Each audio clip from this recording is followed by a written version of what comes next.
Alright, gentlemen, so UFC 316 is just around the corner, and I've been seeing some shit talk about this card, alright? Some people are saying, oh, no one cares about this fight. Bedtime MMA, yeah, you're on my little list. Oh, I'm kidding, obviously. You'll survive another day. You're probably on Ian Gary's list, to be honest with you, so, you might have to watch out for him, I guess. Don't want to be turned into a fucking vegetable near him, with the amount of soy that kid gives off. But regardless, okay, so people have been talking shit, okay? And, you know what? I'm excited, okay? I'm excited for this event, alright? I want to see Joe Pyfer sleeping Kelvin Gastelum. That's number one. That needs to happen, okay? And then, we gotta see O'Malley versus Merab. Okay, this is like, a lot of people have been shitting on this card because of O'Malley versus Merab. Oh, who did O'Malley beat to get the title shot? It was a close enough decision, and it's the O'Malley era, okay? It's the Sugar era, alright? Am I biased towards the Sugar show because I like watching him fight? Of course I am. That's how MMA fans work, okay? However, I get it. He didn't really deserve the rematch. However, he would have deserved the instant rematch. Like, I think if Umar didn't fight for the belt and we got O'Malley versus Merab 2 instead of Umar fighting for the belt, this would probably be more accepted. A lot of people would be happier about it. But because Umar just fought Merab, this is literally like what happened to Sean O'Malley.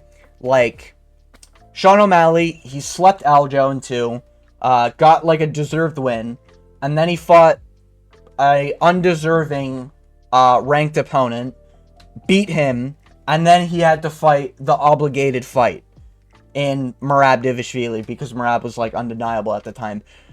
Merab is now, he fought O'Malley, earned, okay, I thought it was close enough to give it to O'Malley, but he fought a close fight, and he did earn the belt, okay, if we go by the judges, and then he had to fight a ranked, kind of undeserving contender because Umar literally fought one ranked opponent. I don't give a fuck if it's Corey Sandhagen ranked number 2 or whatever. I don't care, okay? Peter Yan's in the mix, has a win over Corey. Doesn't matter, okay? Fucking Figgy was right there. Yeah, there was a lot of options that could have happened for Umar, but instead he gets a title shot. Little bullshit, but he fights like an undeserving title contender, beats him very convincingly, in my opinion. Easy 3-2 win. But that happens, and now he has to fight the obligated fight with the rematch with O'Malley. O'Malley was probably promised the rematch, and that's why they have to do this without O'Malley really doing anything to get the title rematch. Is his mic talk dog shit? We're talking about O'Malley here? Yes. I will not disagree, okay? When people are like, oh, you got Dana White privilege, she literally looked at Dana and said, thanks, Dana. What are we doing, O'Malley? Come on, work on it, brother. Fuck. But regardless, I'm excited to see the fight. O'Malley, people forget, man. O'Malley is entertaining for 25 minutes straight, regardless of any fight he was on. Now, the Merab one was a little bit of a different situation, because Merab made that fight boring as fuck by just hugging and hugging and hugging. But O'Malley still managed to make it interesting by almost finishing him in the 5th. We've never seen anyone against Merab be able to do that to Merab in the 5th, okay? So, something to be said there. And then on top of that, Merab is probably the dumbest fighter in terms of the striking. And Sean O'Malley's probably the smartest fighter in terms of the striking. And we get to see 25 minutes of what's going to happen. Because Merab's already got the win, he's going to think it's going to be easy.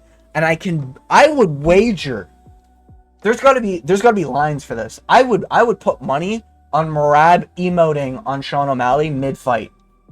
Halfway through round 3 or something, just starts emoting, being like, yeah, brother, I'm better than you. I eat, I drink, I train. Just in the middle of the fight, talking to O'Malley's corner. Shut up, Tim Welch. I'll come for you next. Got a little Asian there for some reason, but yeah. Merab, he's a character, So I'm excited to see what this fight's going to end up looking like. a little early prediction, I guess. I am picking O'Malley to win by finish in round 4. I know Merab can just fucking Nurmagomedov his way to a win, okay, is what I call it. Just fucking, takedown, brother, and then I lay on you, brother, for 5 rounds, brother. Took Ally Quinta to a fucking decision, brother. Yeah, that's the arguable GOAT, by the way, according to Dagestani fans, but, yeah, it's just, Merab can be boring, and he can bore his way to a decision. And I know he was going through, like, his own sort of injuries into the fight. So was O'Malley, guys. Okay, people forget, man. Sean O'Malley had a torn labia going into that fight. Did have a tear. I think it was in his hip or groin area, something like that. So apparently that affected his takedowns. Something to be mentioned, people also forget, man. O'Malley did have an injury going into the Aljo fight and slept Aljo. He had a problem with, I think it was his hip, or it was something like that. He had a problem with, like, defending takedowns, and he wasn't able to defend takedowns in practice for, I think it was 2 or 3 weeks before the fight, which, against Aljo, that's scary, you know?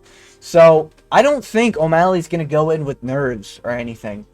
And O'Malley, in the first Merab fight, did fuck up by being way too scared of the takedown. You know? Maybe that was part of the injury, maybe that was, copium, whatever, but I do think that was a factor. I think if O'Malley goes in and he's just like, if I get taken down, I'll just get right back up. This guy fucking sucks. He's going to hook his gloves to take me down. And then once he gets me down, he's going to hold me there, let go at the last 10 seconds of the round, try to emote on me, and I'm going to fucking head kick, spinning wheel kick his fucking temple right off. You know? Or if O'Malley starts every round with, like, a flying knee. Like, O'Malley needs to do dynamic shit, because Merab is dumb and will walk into the dynamic shit. And we've seen O'Malley have the cardio to be able to do it in round 5. So I'm very interested to see what happens. They've got to have a new game plan going into this. And with Merab played, not perfect, but he played 24 minutes of the first fight perfectly.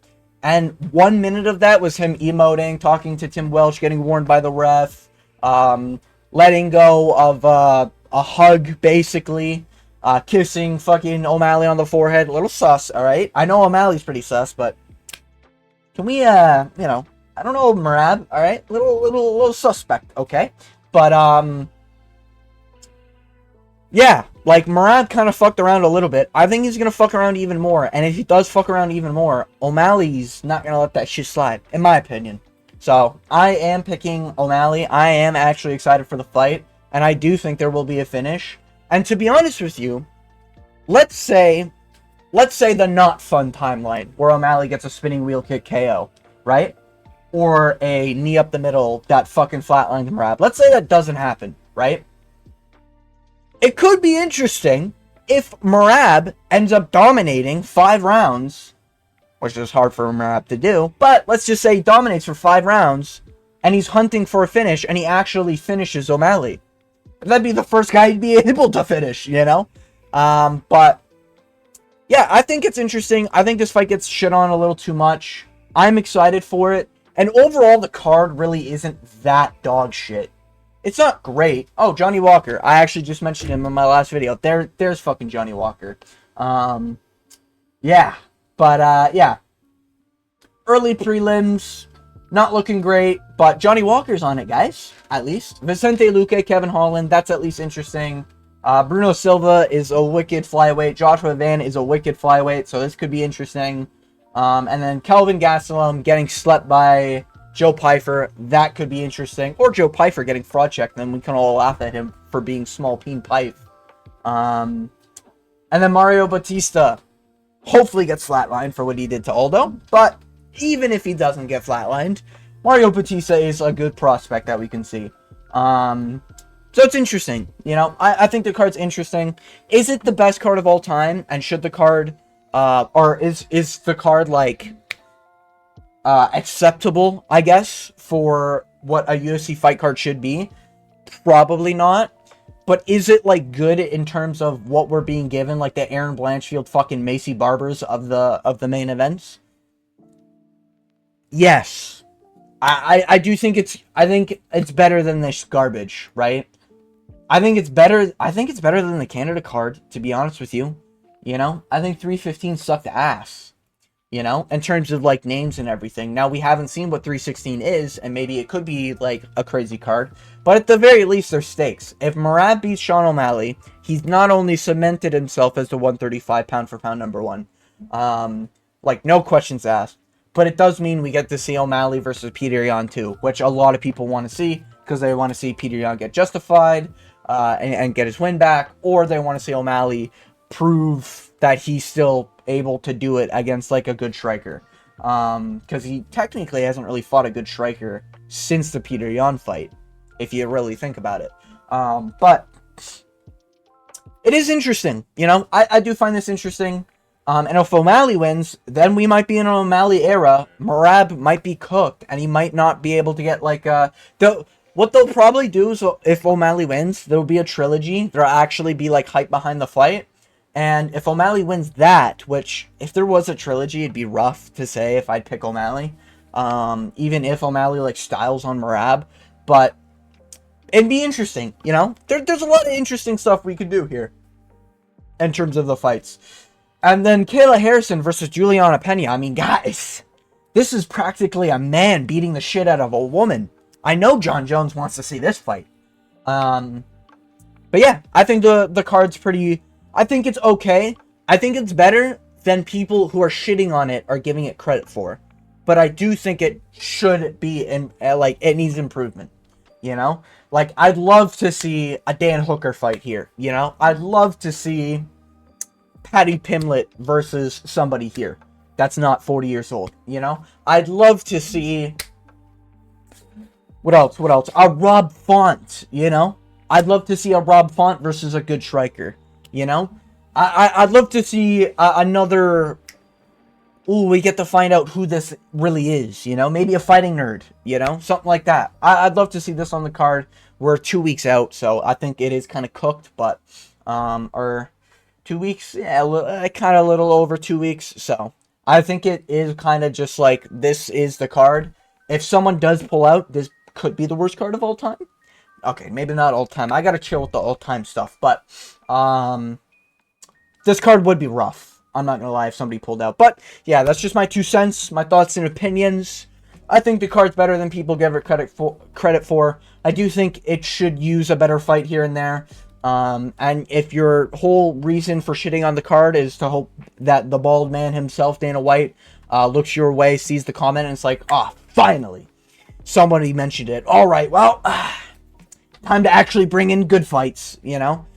Then I'm all for it. Hey, the only way, in my opinion, to get the higher-ups to listen is typically by mob mentality fucking protesting shit. So if that's the reason behind it, I get it, but I just want to put my 2 cents in.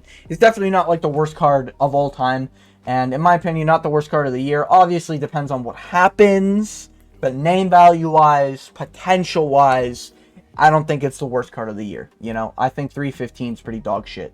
And then what was 314? This one was good, to be fair. This one was pretty good, to be fair. And what was the one before that? 13... Oof, that was a rough one to watch, not gonna lie. But Co-Main was pretty good. What was 312? Oh, this one was also pretty shit, to be fair. Yeah, this one had Jimmy fucking Crute. Yeah, so I think 316 is at least better than 312, you know? Come on, guys. You know? Staph infection, Sean Strickland, main event, like, come on. I love Sean Strickland. I'm a Sean Strickland glazer, but a staph infected Sean Strickland is, you might as well watch an unranked fight at that point.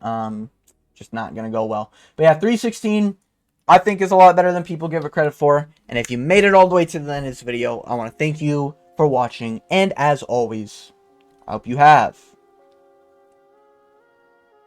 a good day.